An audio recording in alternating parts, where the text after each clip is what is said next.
A new principal for West Villages and questions over extracurricular activities. A report from this week's school committee on this episode of Barnstable Today.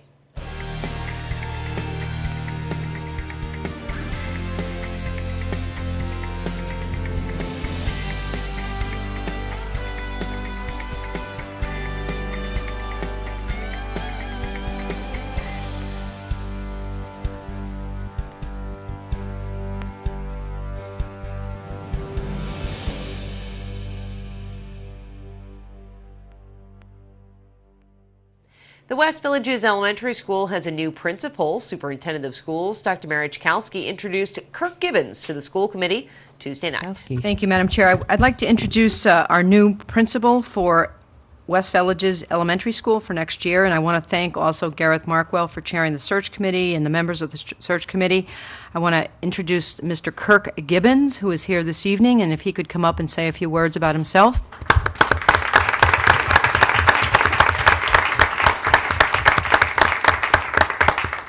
As you know, Mrs. Donna Lee Forloni is retiring, and her retirement dinner, I believe, is this weekend, Saturday night at Alberto's. And I know today you had an opportunity to spend some time with Donna Lee, and we're looking forward to your arrival on July 1st, that when you assume the helm, and certainly share a few words about yourself.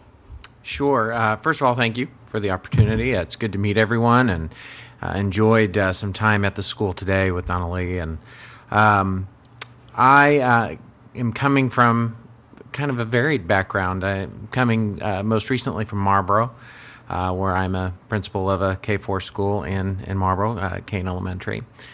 Prior to that, I've spent my years in education between Oklahoma and Alaska and any other place that I could find to touch the lives of children and families. So I am thrilled to be near my wife and I's family, but more than that, just the short period of time that I've had even here tonight, the commitment to both passion and excellence in seeing children move forward with impacting the world in which we currently live and will live in someday.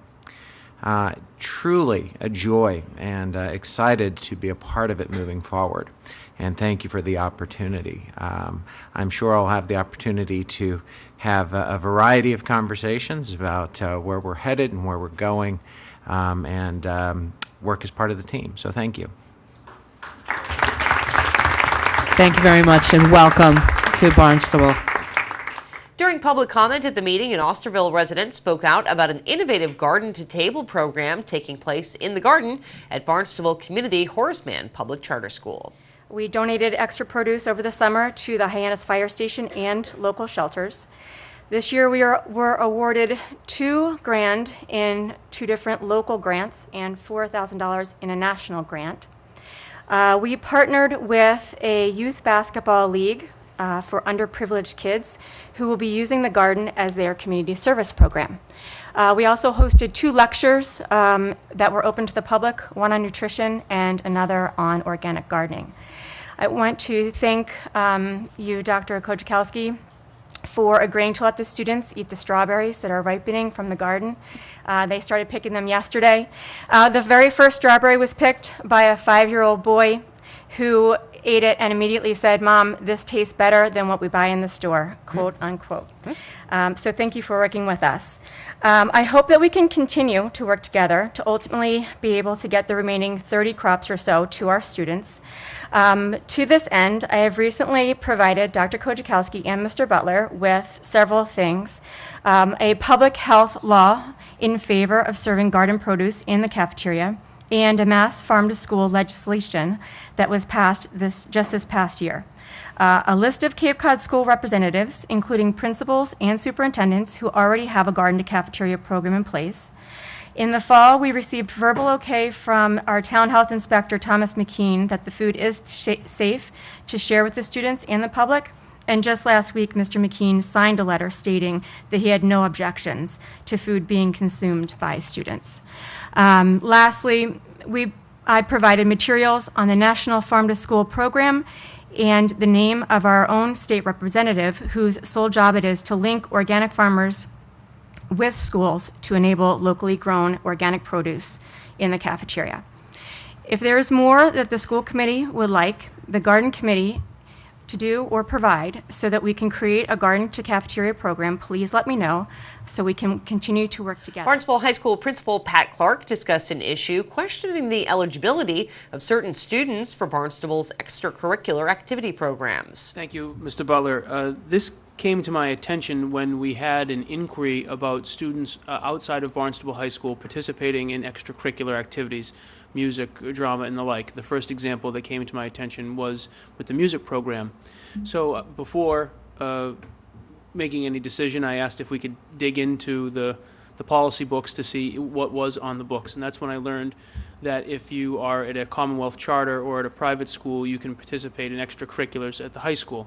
And right now, this is a very small issue, but I just want the school committee to know that there's been an increase in the phone traffic with 4 recent inquiries from students who attend either a private or a Commonwealth charter about participating in extracurricular activities.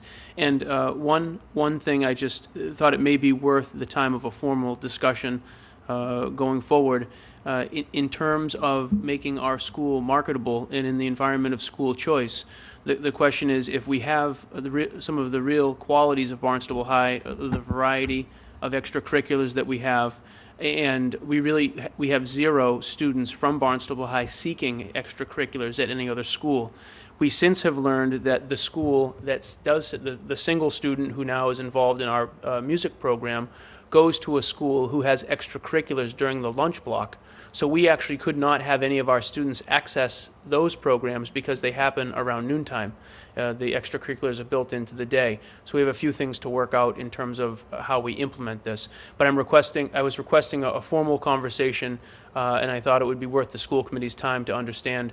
We only have 1 student right now who is involved in this. However, we have had 4 phone inquiries from people about band and or drama specifically, and those are from 4 students who currently attend or are looking to leave Barnstable High School to attend another school, hoping to still get the extracurricular benefits of Barnstable High.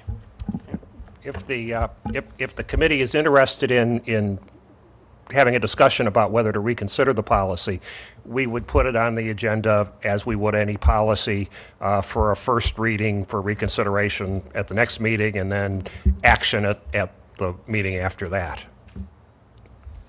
Mr. Murphy. Sure. I'm to blame for the camel that this policy is. The horse, camel is a horse created by committee. So any recommendations on changing this policy I'm open to. Any other committee members have any thoughts on the topic? I think it's a very valuable discussion. And just to sort of add to that, that we can maybe, as part of our discussion, is that we have students whose school choice into our district that are excluded from either a prioritization of sports or of, and a lot of this has to go with along with the rec program as well, and not just the district. So it's more of a town discussion in addition to a district discussion. So, if we're going to look at, students that are outside the district, but we have students that school choice into our district that we are educating some parents feel that they don't have the equality of other students when it comes to some activities for some of the rec programs here in Barnstable. The committee decided to add that item to the agenda of a future meeting. The school committee met Tuesday night. You can watch the entire meeting online at town.barnstable.ma.us. Just click on Video on Demand. With Barnstable Today, I'm Sarah Colvin.